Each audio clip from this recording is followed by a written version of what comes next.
जोश पर उड़ता उड़ता बादलों का वो परिवार अपने घर पहुंच जाता है। उनका घर सागर पर था। गिरजू बेटा, मुझे पता चला है आप हर समय दूसरों को तंग करते रहते हो। बेटा, हर समय ऐसी शरारतें ठीक नहीं होती।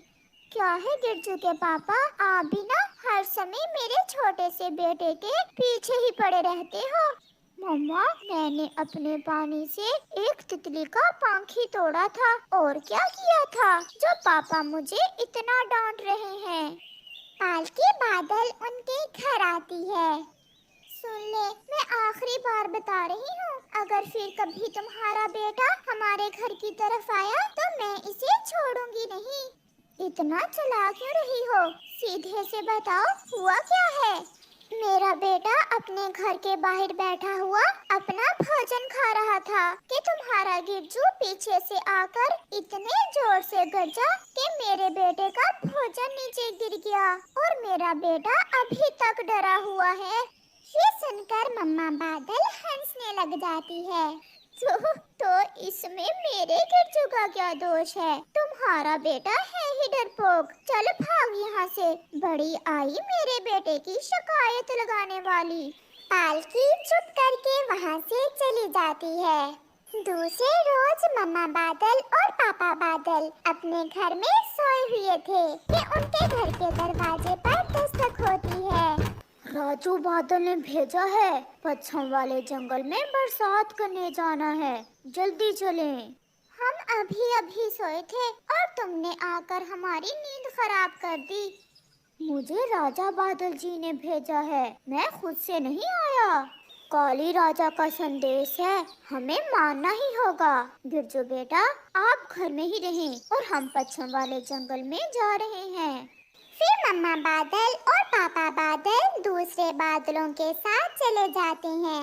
मैं तो घर में अकेला बोर ही हूँगा, चलो कोई शरारत करता हूँ। ऐसा सोचते हुए छोटा गिरजू बादल जंगल की ओर निकल जाता है।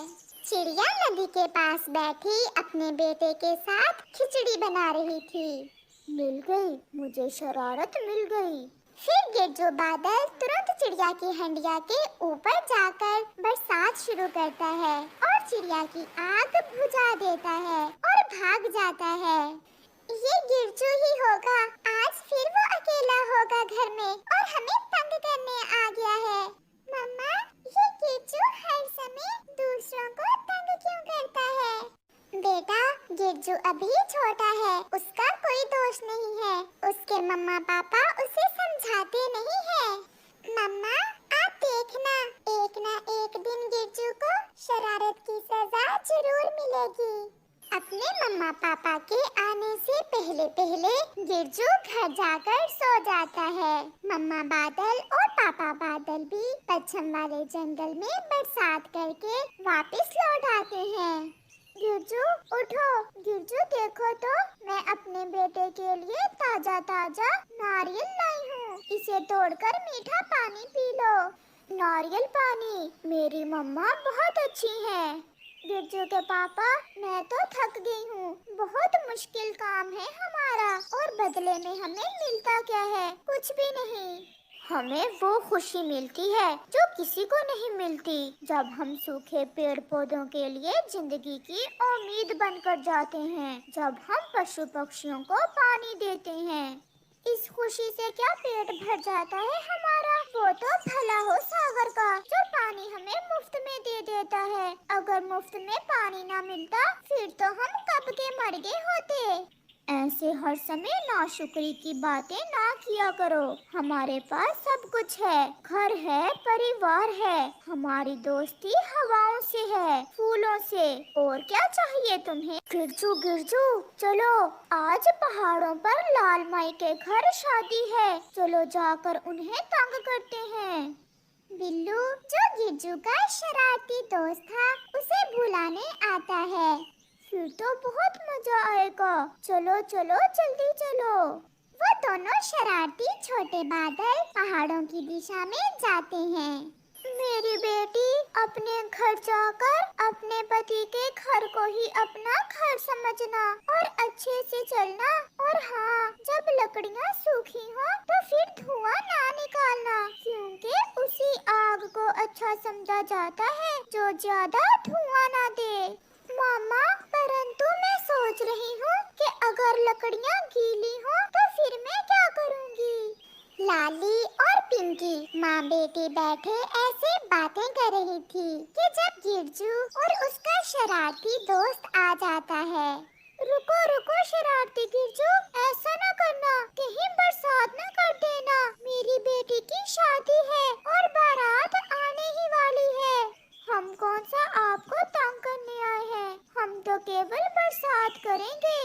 वो दोनों शरारती दोस्त हंसते हुए बरसात शुरू करते हैं और वो माँ बेटी वहीं मर जाती हैं। उनकी छोटी सी शरारत ने लाली और पिंकी की जान ले ली थी। फिर वो छोटे बादल हंसते हुए घर वापस चले जाते हैं। कव्वे भैया, कल मैं नदी पर बैठी खिचड़ी बना रही थी कि गिरजू बादल, जो बहुत शरारती है, वहाँ आया और उसने बरसात शुरू कर दी। मेरी सारी खिचड़ी खराब हो गई। चिड़िया, मैं भी उस गिरजू के बच्चे से बहुत तंग हूँ। तितली भी उड़ते उड़ते वहाँ आ जाती है। उस गिरजू ने मेरे बेटे का पंख तोड़ दिया है। मैं उसकी मम्मा को बताने गई तो उल्टा उसने मुझसे ही लड़ाई शुरू कर दी। अब मुझे कुछ ना कुछ करना होगा। चलो दोस्तों, हम सब हवाओं की रानी के पास जाते हैं। हवाओं की रानी उसका कुछ कर सकती है। रानी जी, हम जहाँ भी बैठे होते हैं, वो गिरजू बादल आकर हमें तंग करता है। मेरे बेटे का पंख तोड़ दिया उस शरारती बादल ने। मैंने सब बादलों को आदेश दे रखा है कि किसी को तंग नहीं करना। हम हवाएं, बादल, फूल, तितलियां और पक्षी सब दोस्त हैं। अगर ऐसे एक दूसरे को तंग करेंगे तो फिर ये दोस्ती कैसे चल सकती है? मैं आज ही उस छोटे गिरजू को सबक सिखाती हूँ। फिर रानी बहुत गुस्से में गिरजू के घर की तरफ जाती है। गिरजू घर के बाहर बैठा हुआ था। हवाओं की रानी गिरजू को उड़ा लेती है। गिरजू के पापा, देखो देखो, रानी जी हमारे गिरजू को कहाँ लेकर जा रही है। परंतु हवाओं की रानी तो गिरजू को लेकर पहाड़ों पर चली जाती है और गिरजू को पत्थरों से बार बार टकराती है। मम्मा और पापा बादल भी अपने बेटे के पीछे पीछे वहाँ आ जाते हैं। वो हवाओं की रानी की विनती करते हैं। तुम्हारे बेटे ने पूरे जंगल की नाक में दम कर रखा है, इसे सजा मिलनी चाहिए। रानी जी, बस एक बार मेरे बेटे को माफ कर दें। मेरा बेटा फिर कभी कोई ऐसी शरारत नहीं करेगा। मैं फिर कोई शरारत नहीं करूँगा। मम्मा, बस एक बार मुझे बचा लें। फिर हवाओं की रानी गिरजू को छोड़ देती है। मम्मा बादल और पापा बादल गिरजू को लेकर घर वापस चले जाते हैं और गिरजू फिर कभी कोई शरारत ना करने का वादा करता है।